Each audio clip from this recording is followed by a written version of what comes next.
Adam is my name. My age is 26. This year, I'll receive my college degree. It's not like I had to retake a year of school or anything. I just graduated later than most because I spent nearly 3 years studying abroad in different nations. My parents had a strong commitment to education. When I made the decision to study abroad, they didn't stop me. When I was younger, I felt like parents never got upset with me for anything as long as I was pursuing my intellectual curiosity. I could have been somewhat different from others because of my distorted perspective on education. I was indoctrinated with the idea of a higher education from an early age, and it was assumed that I would do well in school. I've always felt that my parents had higher expectations for me. Perhaps I was feeling constrained by them. So I made the purposeful decision to study overseas. It seems that I could pick up languages more quickly than other people. After a week in a new place, I would begin to pick up the language. I guess the first indication that I could speak was when I started having those language-filled dreams. My dreams would cease to be in Japanese the moment I began speaking that nation's language. I was able to acquire more than 5 languages in this method. I was in a position where I was unable to pursue my desire of studying more at institutions overseas. My father died unexpectedly. I made it back home in time for his memorial service. I drank a small drink with my mother the night my father's burial rites were officially fulfilled. This was probably the first time I'd ever seen my mother consume alcohol, except from New Year's. My mother gave me a serious look as my graduation was approaching and told me, "You are free to live your life as you wish." Her surprising remarks caught me off guard. I'd assumed she supported my father's philosophy of elevating himself to the pinnacle of Japanese society. It appears that my mom was taking a unique perspective on my circumstances. Even though I chose to study overseas after high school, I was still following the route my father had set for me. I got bewildered when the path in front of me was abruptly eliminated, and I was told to do whatever I pleased. I was therefore unable to decide whether to look for a job, and as a result, I am currently unemployed. I consider the significance of living as you like, as my mother said, every day, but I have no idea what she means. My mother merely quietly keeps an eye on me. I have no idea what I want to achieve or become. The world seems to have been patiently waiting for me to take a step forward of my own volition. Then I came across a sign one day. It happened when I went to the neighborhood convenience store to get a sandwich. Beside the door was a notice that read "Staff Wanted" written on the glass. It seems that the elderly woman who was consistently present during the day had retired. She hadn't been around recently, I observed. I had never worked part-time before, so I just stood at the door and watched the store clerks go about their business. It appeared to be enjoyable in some way. Perhaps saying thank you to folks at work would be a great job. That was my emotional state. I thought of my mother's advice, "Give it a shot. It's okay to fail." I made the decision to enter the convenience store while keeping it in mind. The manager emerged from behind the counter when I said that the crew was looking for a sign. He appeared to be in his 50s and had a calm, pleasant manner. It was useless to hide the fact that I had never worked part-time before. I told him the truth from the beginning. The manager gave a sympathetic nod. He appeared to believe that I was a disorganized mess that had no job and spent the entire day walking around. "I'm glad you've made the decision to work. I hope you can come along. May I begin tomorrow?" he said, grinning. I had not written a resume, by the way. The manager then informed me that I may bring it to work on my first day. Things moved along so rapidly it was almost a little frightening, but all of a sudden I was working at the convenience store part-time. I was one of 4 part-timers working at the convenience shop. I was at the register most of the time, helping the neighboring housewife who came in during the day. I had no idea what to do, but I quickly got used to working at the convenience shop because of the manager's and the other part-time employees' thorough instructions. I pondered whether the experience at other convenience stores may have been different. I sincerely appreciate all of the employees at the convenience shop. Emma Miller was the part-time worker who worked the graveyard shift. She was 6 years younger than me. She was ranked above me at the store, and I was at the bottom. She is referred to as the night lady because she exclusively works at night. Mary, a high school student, also works there after classes or on her days off. She is so upbeat and joyful. Her parents oppose her having a job. She has a sense of independence, which I believe is great, but as a parent, you would find it harder to say the same. Wow, that was a long day.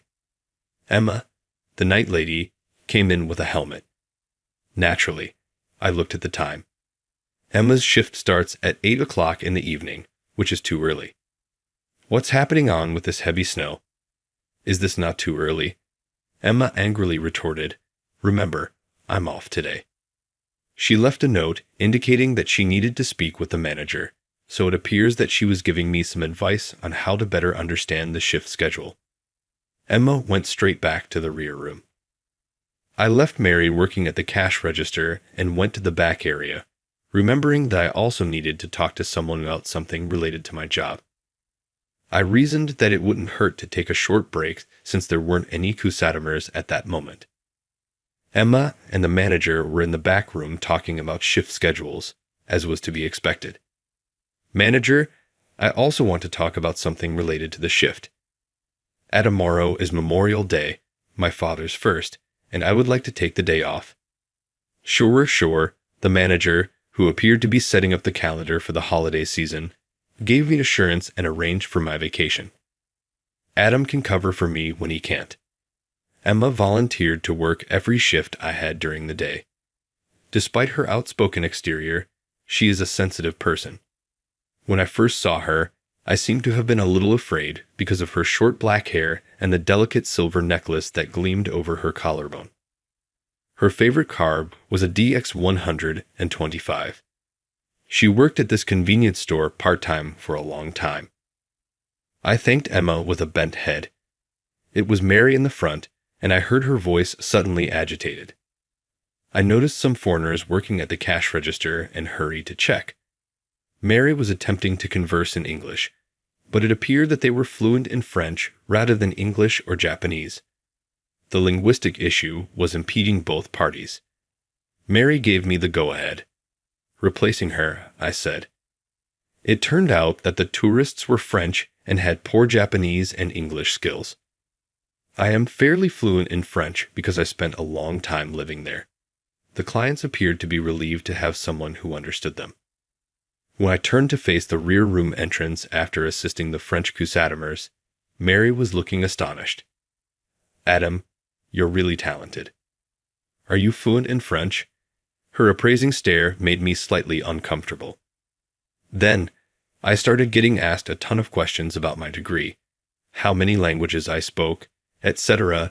That's quite remarkable. "Do you have any experience studying abroad?" "My dream is to visit museums worldwide," she declared, adopting a resolute expression. "I have to practice speaking other languages." Her resilience is what makes her so amazing. She uses setbacks as teaching moments. I thought her smile was a wonderful characteristic as I watched her. Emma, who generally worked the late-night shift, arrived a little early the following day. From the rear room, she called out to me, "Could you please stop by for a moment, Adam?" I thought for a split second that I was about to be robbed, but that was not the case at all. "Hey, Adam, could you help me learn a language?" This unexpected request caused me to let out a startled "What?" With her hands folded in front of her, Emma started to beg fervently. "I've been saving money for my ambition of taking an international tour. When traveling, communication is essential, don't you think? I never attended college and never took the time to properly study a foreign language." Emma mentioned that she has never been good at studying. She said she understood last night how important it is to speak another language after witnessing me deal with a French customer. Speaking the local tongue makes you feel incredibly connected to the locals. "Adam, I aspire to be just like you. How could something make me feel bad? I can teach you the fundamentals of conversation as long as it falls within my area of expertise." Thus, I chose to grant Emma's request. That's how I ended up being Emma's personal foreign language tutor. We worked out a plan, and I began teaching her each language in turn. So, where are you going to go initially? Emma said, I'm thinking of touring Europe, and she clicked on a link to a company that plans trips abroad.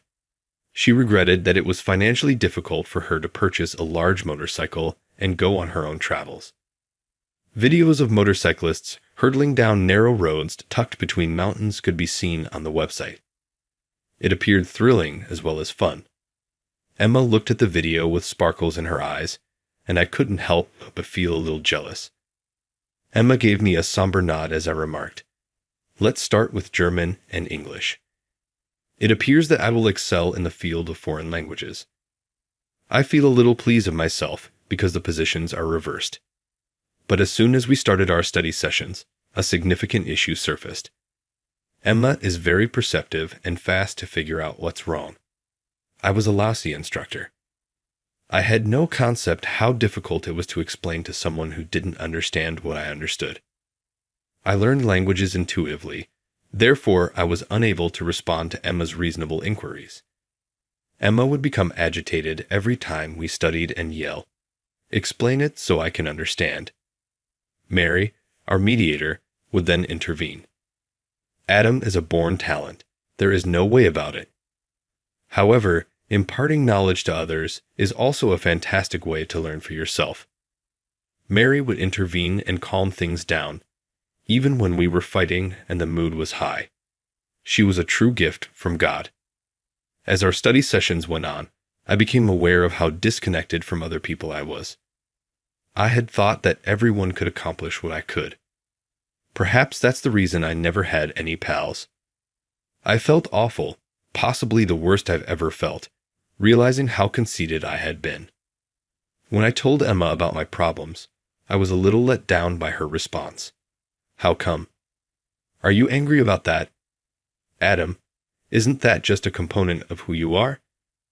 Really, it's not that big of an issue. She was so direct that I felt foolish for being offended. It's interesting to note that despite our disagreements, Emma and I would always get along. We appeared to get along in the most peculiar ways the following day. I have never been so emotionally invested in someone else as I was with Emma, and I couldn't help but feel that she was growing in significance to me. Naturally, I lacked the bravery to confide in her about these emotions. The idea of being turned down was horrifying. Another event happened at the convenience store one day. Myself and Mary were on duty that day. The manager was in the rear of the store, hard at work.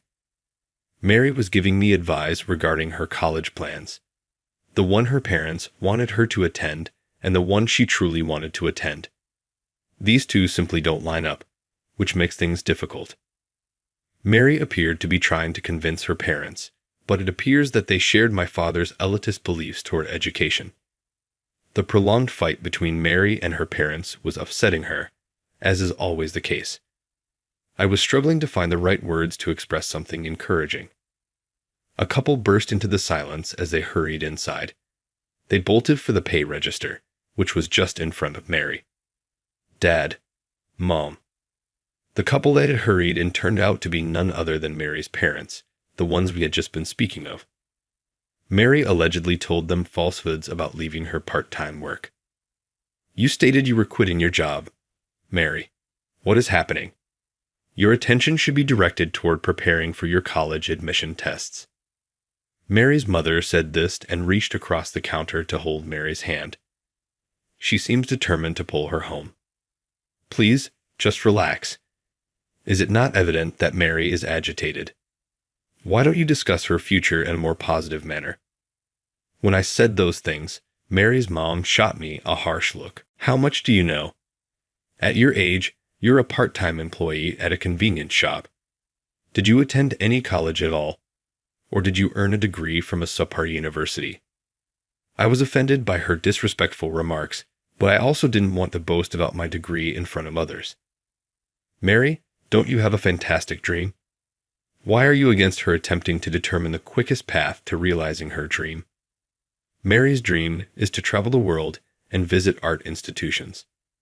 Her ultimate goal is to attend college, major in art history, and work as a curator at a museum.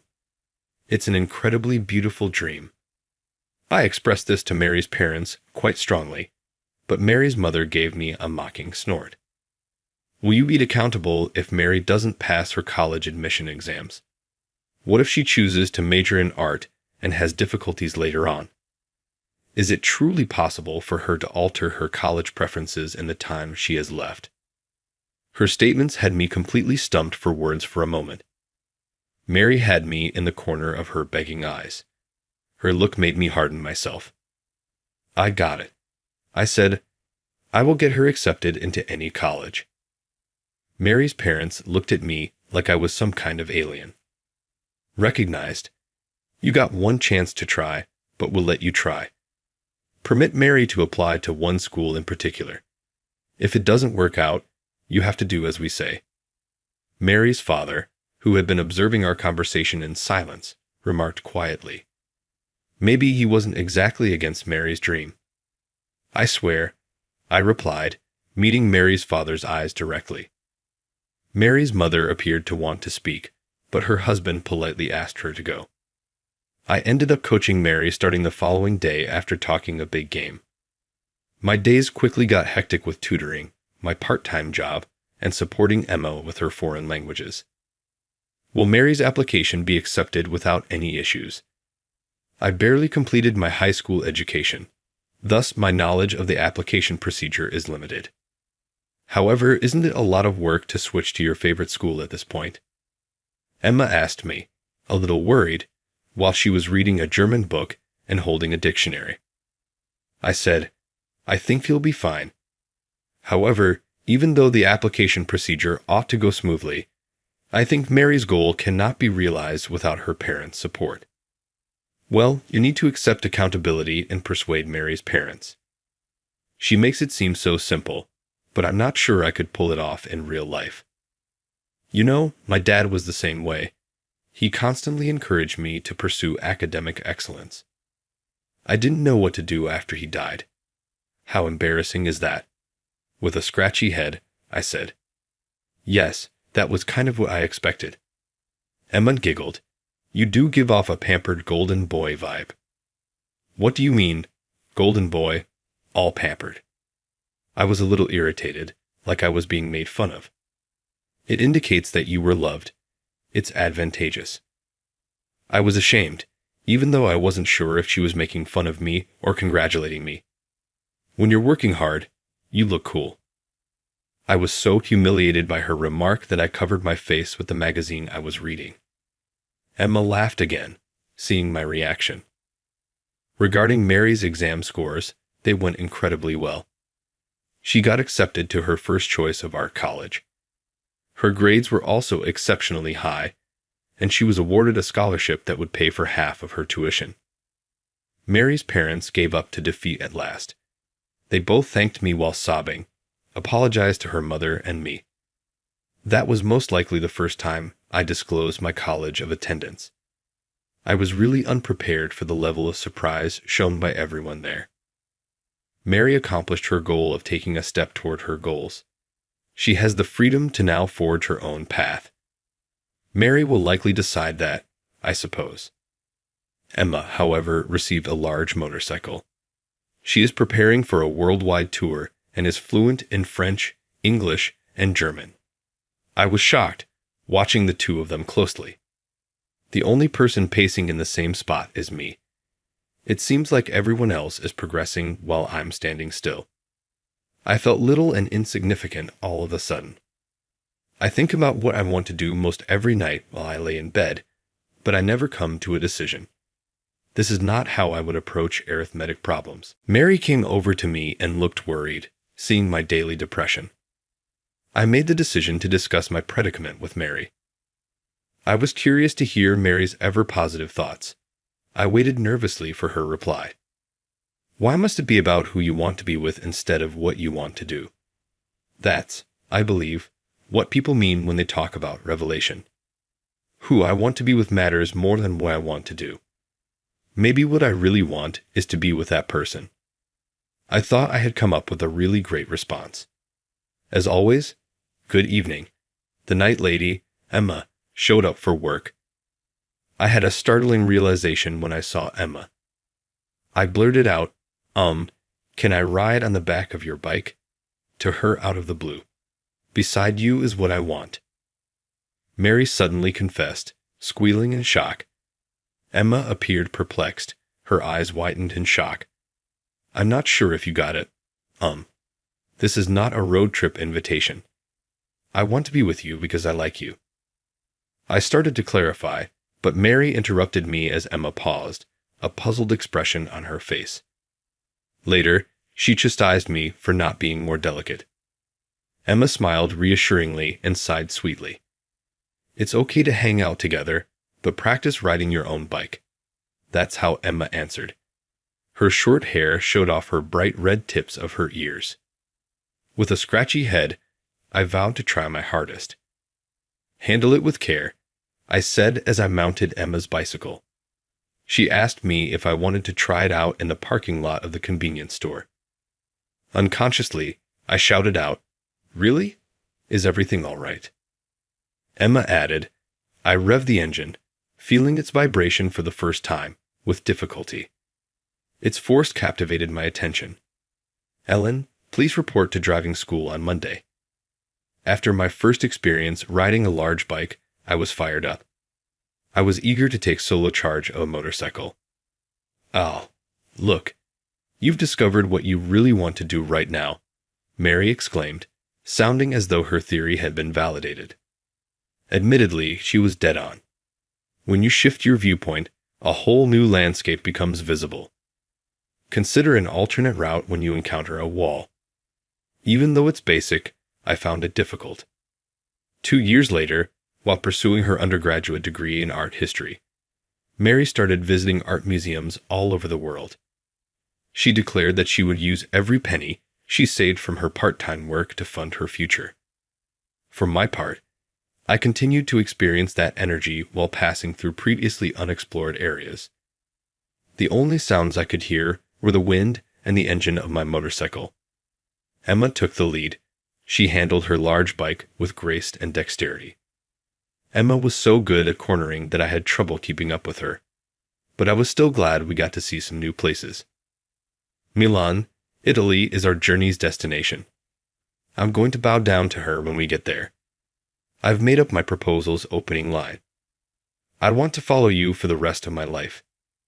She may be a little surprised. She might sigh and smile while saying, just ride freely. Alternatively, she might blush and turn red in the ears while averting her gaze in an attempt to conceal her humiliation. The very thought of it makes my heart race. Even if Milan is still far away, this journey's end will mark the start of my life with Emma. That's what I think. I apologize profusely. It appears that my subordinate failed to make the necessary preparations. Hey, move quickly and speak in French. You think you can manage some basic French? Please get started on it. On the day of the $12 million business agreement, my coworker Mia and I were certain that our supervisor had set us up. Tyler. Who is he exactly? I'm clueless.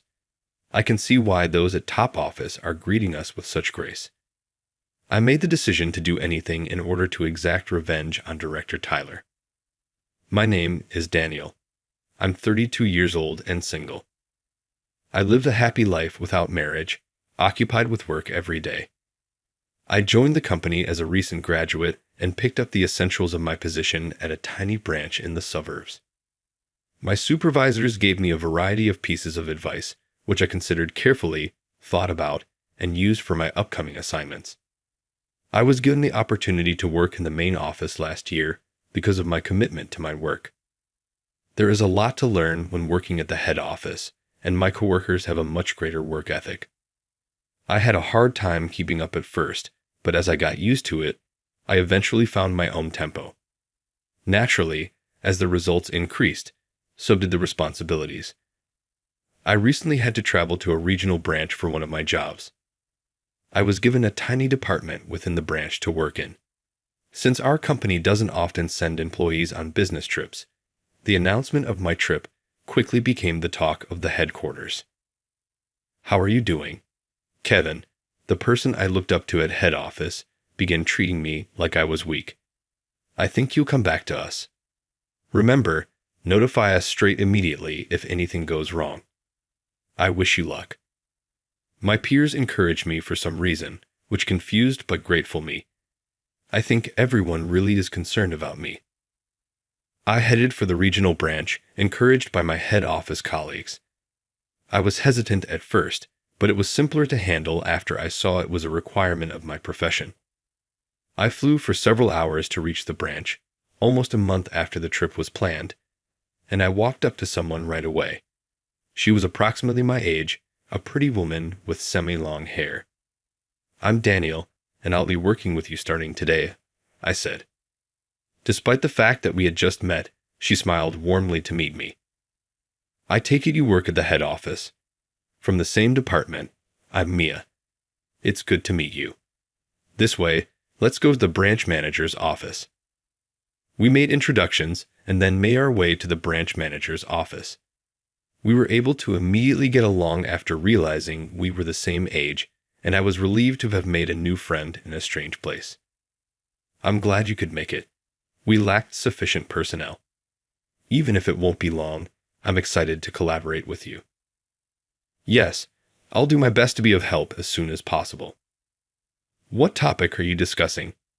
"Since you've been employed by the head office, everyone has high expectations." Mia grinned. Sensing the weight of her words, I braced myself and unlocked the branch manager's office door. "It's nice to see you here. We've received a proposal from headquarters. They must have had a purpose in selecting you. Display your resources for us." "Yes, I appreciate that. I'll try my hardest," I answered. Manager of the branch Ethan was a serene man, with wide flecked hair and wrinkles at the corners of his eyes. Ethan's remarks gave me a renewed sense of resolve. Ethan's support made me excited about the upcoming work trip. After working at the branch for a few months, I had grown accustomed to my job. But I lately encountered a problem. In contrast to my excitement, Mia appeared a little downtrodden. The department had a stiflingly dark atmosphere. "Mia, are you worn out? Do you get enough sleep?" I inquired. She smiled at me, a little concerned. "I guess I still have a long way to go if Daniel is starting to worry about me. I have to behave like the senior I am, since I should be." "Mia, you seem pale, even though you're doing enough already. Are you all right?" "I have not had enough sleep lately due to my busy schedule. I apologize for causing you concern." "Could it be because of Tyler?" Mia winced at the mention of his name. "There appears to be some substance to it. The director of our department is Tyler. Despite being a few years younger than us, he seems to have family members who are executives at the main office, and he is acquiring experience in the branch as an executive. Tyler is also connected to the unfavorable environment in the department. He always treats his workers with disdain and issues irrational orders and demands. He completely corners anyone who dared to disagree with him, forcing several to step down. I recalled his authoritative demeanor, even towards a novice like me. "Hey, don't become arrogant just because you work in the headquarters. Here, I'm the boss, and everything I say goes. You get it?" "Yes, I do comprehend," I answered. I have made every effort to stay away from him since then, but it appears that Mia, who is his direct subordinate, isn't afforded the same luxury. "You stated that you were lacking in sleep. Is work the reason behind it?" I figured Mia did the same because she was always telling me to leave on time. "Well, there's a major deal approaching, so it's a busy time. Time is of the essence." Upon closely examining Mia's face, I saw slight black circles beneath her eyes. How had I missed this earlier? I felt bad about not paying more attention. Is this not Tyler's problem? It could cause major issues if you don't get enough sleep. Yes, but it's also true that my performance at work needs improvement. Nevertheless, I appreciate your care, and I forced a smile. Even though my heart hurt, I was merely a name among the throng as a newcomer. I was so helpless that all I could do was bite my lip in frustration.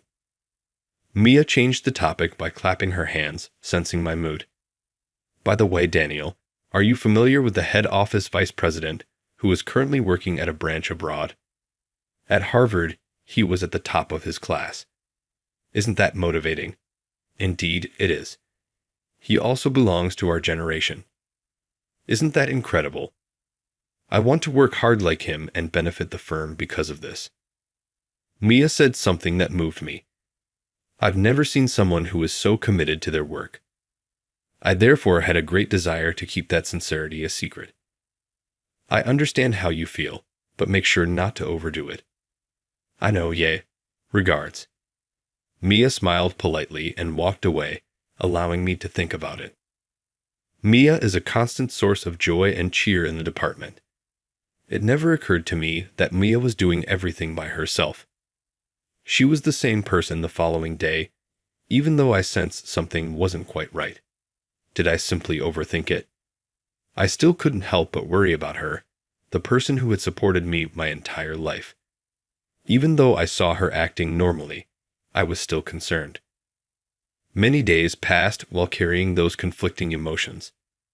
Then one day, I heard a voice I recognized coming from one of the meeting rooms as I was making my way back from an outside visit. If we overcommit, there can be a higher number of resignations. Kindly think it over again. Are you attempting to relax? Get to work if you have time to whine. Always, the most whiny are the worthless ones. It wasn't my intention. I was only considering what would be best for the company. I peeked in and watched Tyler and Mia fighting, not realizing that neither of them had realized I was watching. Tyler appeared to be very powerful as he stood there with his arms crossed. For the business, huh? Are you joking with me? Is it truly acceptable for you to disobey me? As a manager, you work like any other employee. But Tyler, it seems like you constantly want us to do everything. You don't even appear to be doing anything else. Are you not merely attempting to relax? What? Are you even aware of the things you're doing? You must truly wish to give up. Tyler's face became a beetroot crimson at Mia's words, wrath on full display. Tyler started speaking out. Even so, do you know who I am? This department is led by me. I could immediately terminate you and report you to the higher authorities if I so desired. However, this is excessive. For everyone, not just me. Mia's cries of desperation prompted me to act. Enough of this, I yelled. My abrupt presence surprised both Tyler and Mia. I moved between them, protecting Mia from Tyler, ignoring their shock. I've had enough. Don't you think you're going too far, with all due respect? What's this? I thought you were quiet. Are you attracted to this girl in any way? Perfect fit for the bottom of the barrel, Tyler scoffed, refusing to change his combative demeanor. A sneer twisted the corner of his mouth. It's been said by all. For you to be brought here on a work trip, what went wrong? Please don't bother us in any way. Pardon me? What a heinous miscommunication. Tyler scowled at me and stared down on me as I spoke in a furious tone. Tyler, though, was unmoved. Are you acting like the hero? What actionable steps can you take? She's dismissed because you disobeyed me. Please wait. As soon as I heard Mia's pleading cry, I instantly offered Tyler something. I'll do the work you have to do too. Could we just act like this never happened? They were both as astonished as before by my proposition. It was Tyler who spoke first. Very intriguing idea. All right. My task is yours to do going forward. Be sure to do it flawlessly. Comprehensive. In exchange, kindly agree not to fire her and pledge not to treat the other staff members badly. No worries, I swear. I shouldn't get bored because of this. Tyler walked out, appearing proud of himself after saying that. Mia apologized to me from behind. I apologize, Daniel. I should be the one defending you as your senior, but I'm not. Mia, don't stress over it. You didn't do anything improper. It's really impressive to confront a superior on your own. Mia kept asking after me, and I comforted her, so we both left the conference room. I said goodbye to Mia and went to visit Ethan. Ethan, concerning Tyler, I apologize. You two appear to have been afflicted. Since I arrived, I have described the problem. Ethan sighed heavily and gave me an explanation of the circumstances. It appears that Tyler's bad behavior was already known to Ethan. Since he was a prominent executive's kid, Ethan couldn't ignore him. The corporation is facing a significant problem with this. For now, let me handle it. Despite Ethan's perplexed expression, I departed from the branch manager's office. As promised, Tyler came to see me several times a day starting the following day, yelling insults and griping. He was still not showing any signs of working. Though I thought it was at least fortunate that he wasn't bothering the other staff members, I was worried that I wouldn't be able to lessen the workload for them. That relief, though, was fleeting, and I quickly regretted my ignorance. Tyler, the report is ready, so I'll leave it here for you, I said. I took the documents to Tyler, and he gave me a terrible look. Aha. How long does it take you to complete something so easy? You truly are sluggish. Tyler reprimanded me in front of the other staff members for quite some time. Tyler's taunts always made me feel down, day in, day out. One day, at one of these days, Mia came to me. She grinned and said, I've been selected as a project member and entrusted with a major business negotiation. Tyler yelled out to me at the same moment, saying, You will support Mia in leading the negotiation. Did you understand, Jess? With excitement, I understand. I said, basking in the satisfaction of being able to collaborate with Mia. It appears that Mia put me forward for the support role. Tyler appeared very upbeat about the negotiation. This deal is significant and vital to our business. Try your hardest. Comprehensive. Thank you, I answered, perplexed by Tyler's support. When Tyler realized I was part of the negotiation, he became quiet. Was the bargaining process really that crucial? Tyler could have hampered the project by assigning me more work, given his personality. Tyler surprised me by offering to lighten my workload so I could concentrate on the project. I chose to ignore Tyler's behavior and focused on the impending negotiation. My optimism would soon prove to be misguided. I was looking for Mia to talk about work that day. I made the decision to veer off course and go to Mia in the conference room. But not even inside, I saw the most amazing thing. Mia was being harassed by Tyler much like that day. Tyler, at this rate, everyone will collapse. Cease talking. Refrain from responding. What I do is none of your business. I was furious because Tyler's demeanor hadn't altered. Had I been wasting my time on a person who betrays people and breaks their word? My patience, which had been steadily increasing, had run out. I walked between them, my fists quivering as I tried to control myself. Haven't we agreed otherwise? What? Are you also present? I have to assign this work to others if you are unable to complete it. But this woman never stops picking faults. I was naive to believe that a man such as him would honor his word. Since I was the target, I felt like kidding myself for mistakenly thinking that others were safe. This is what happened the instant I cut back on my workload. The source of the issue remained unchanged. Enough, please. Could you try working for a bit? What? With your arrogant and pompous speech, who do you think you are? Be ahead of me if you don't like it.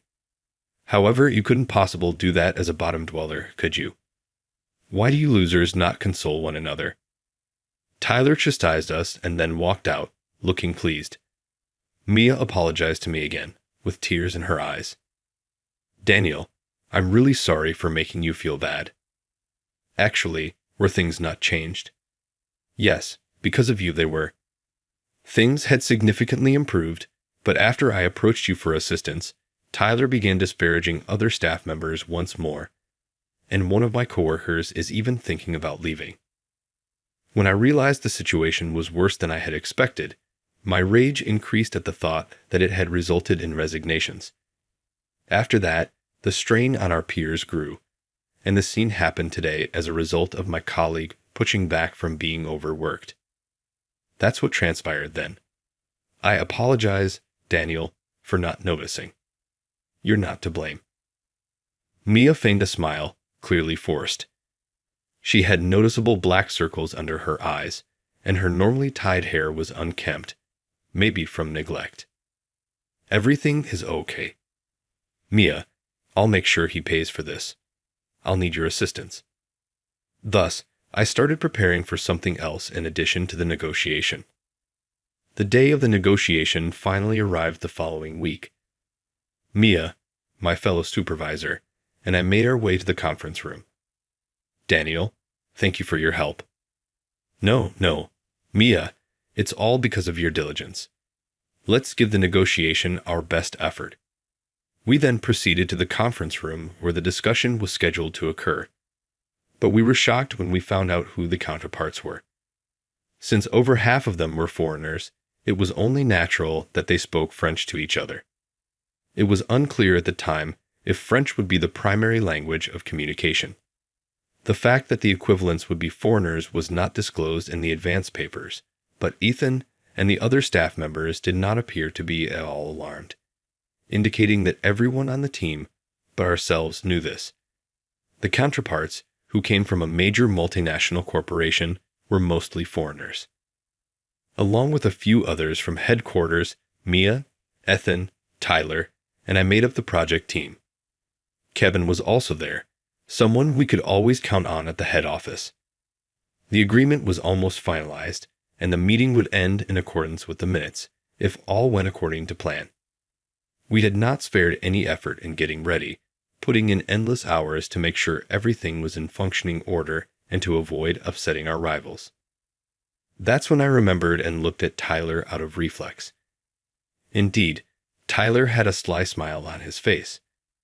As he'd mentioned, Tyler, Mia's immediate boss, had prepared the materials. He had positioned us. I tried to move the meeting along according to the agenda, but we were stopped right away. Their counterparts appeared equally bewildered. We didn't seem to be the only ones who didn't comprehend the circumstances. Tyler, who had been silent up until then, grinned and opened his mouth. Had it not been made apparent beforehand that today's meeting would take place in French? Do you really think you're not ready? Hut French. Tyler was pushing for a response, and we thought we were being set up. All heads turned to look at Mia. No. Sitting next to me, sweating and on the edge of tears, was Mia. Tyler started berating her, seeming amused. I'm sorry. It appears that the responsible subordinate has not made enough preparations. Hey, let's talk in French. I mean, you can manage French for middle school, right? Get it done quickly. Naturally, we had not been told that we were going to have a meeting with people who spoke French. Tyler had dropped his work on us with the intention of making us shoulder the blame since he knew everything from the start. I was going to make sure that didn't happen his way. It infuriated me to see Tyler stomp all over our hard work and gloat. I raised my head and inhaled deeply. I spoke in perfect French to begin my presentation. The foreign counterparts listened intently and relaxedly, as if they understood. Everyone around me, Tyler included, looked genuinely surprised. I ignored them and concentrated on the presentation at hand. I didn't need to translate at all, because I knew the negotiations topic by heart. It appears that this number is causing some alarm. Is it possible for us to modify? Yes, it would involve an alternative, but it seems manageable. Comprehensive. I'll try to haggle a little bit more over the price. We were almost done, so I spoke to Tyler in French. Unable to understand French, Tyler stammered over his statements, so I talked to him calmly. Were you not aware of this? I believed that even a middle school student could grasp the basic French I used. Tyler's cheeks lit up bright red at the sound of my words. Around us, there were chuckles at Tyler's expense. Tyler lowered his head and fell silent, so I turned back to our rivals, and we successfully completed the deal. The negotiation was finished. You alone are to blame, Daniel. It's encouraging to know that, despite my concerns, you seem to be doing well here as well. It has been some time. Not at all. It was all thanks to Mia's good preparation. Mia and Tyler, along with the rest of the branch office, were clearly taken aback to see me interacting politely with the headquarters staff. Then I heard Mia and Ethan conversing. Who exactly is he? I'm not sure. Why someone from headquarters is receiving him with such dignity is beyond me. As I noticed their perplexity, I went up to them. It was thanks to you that we could secure the contract. That is untrue. Daniel, I just performed my job, and I've given you a lot of difficulty. Perhaps because of the large number of headquarters personnel gathered around us. Mia's courteous tone came as a surprise. I carried on talking without thinking. No, Mia deserves all the credit. Even those at headquarters were complimenting you. So, Daniel, what's your relationship with the people from headquarters? Tyler was waiting, seemingly, as I was talking to Mia and making my way to our section, as if he had been anticipating my arrival. What are you doing, in your opinion? Getting in the way of the negotiation like that. If something had happened, how would you have responded? Since the negotiation was successful, there shouldn't be any issues, right? Tyler, it looks like your intentions have backfired. I told him so and just kept going, not even looking at him. Vice President Thompson, hold on. President Thompson has sent a message. Someone from headquarters walked up to me and said something. Tyler's mouth dropped open in disbelief at this. Mia was equally taken aback. Daniel, Vice President? Mia timidly inquired. Yes, I haven't informed you yet. In reality, I'm in charge of this group company as Vice President. So you're the one who graduated top of your class from Harvard University. Though their tones could not have been more dissimilar, they both exclaimed in unison. Tyler's voice sounded like a scream, while Mia's was bright and kind of adoring. Ethan, on the other hand, was in such amazement that words failed him.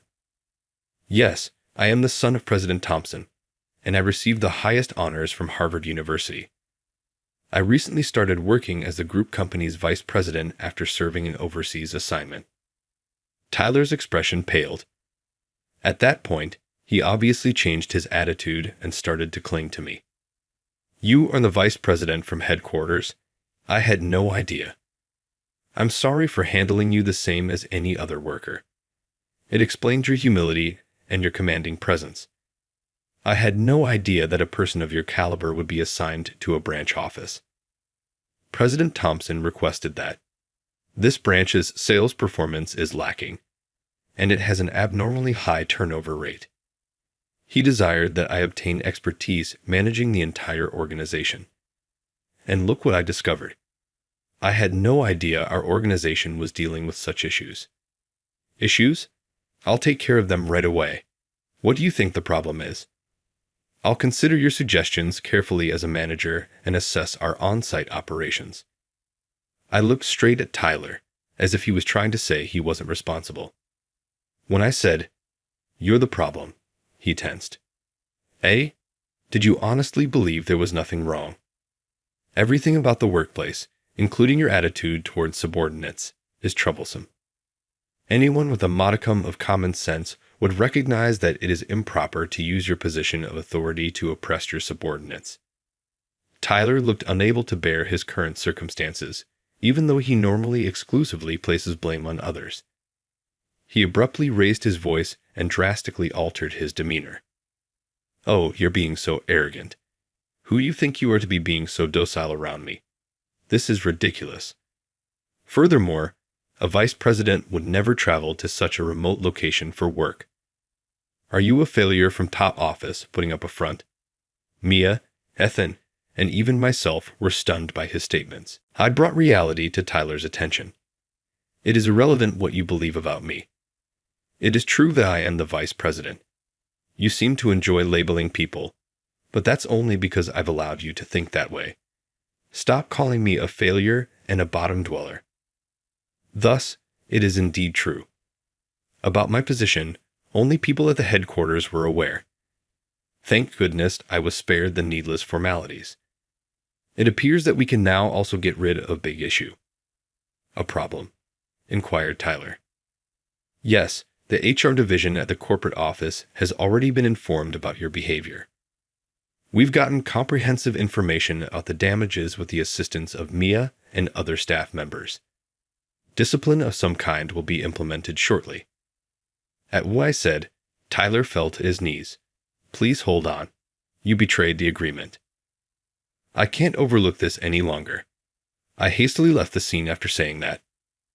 Later, Tyler was fired by official decree from headquarters.